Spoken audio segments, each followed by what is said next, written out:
তাহলে একজন বাবা হিসাবে সে আমাদেরকে মিথ্যাচার কেন বুঝাইলো? ওনার প্রক্রিয়াটা তো এটাই যে উনি আমাদের অভিভাবক, রাষ্ট্রপতি মানে এই দেশের জনগণের একজন অভিভাবক।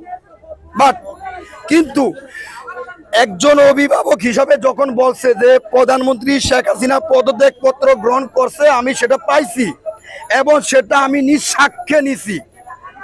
সো উনি আবার বলতেছে যে শেখ হাসিনা পদত্যাগপত্র গ্রহণ করে না, তাহলে একজন অভিভাবক হিসাবে আমরা তো তার ছেলে, সো আমরা তার সন্তান, তাহলে একজন বাবা হিসাবে সে আমাদেরকে মিথ্যাচার কেন বুঝাইলো? সে তো বড় মিথ্যাচার।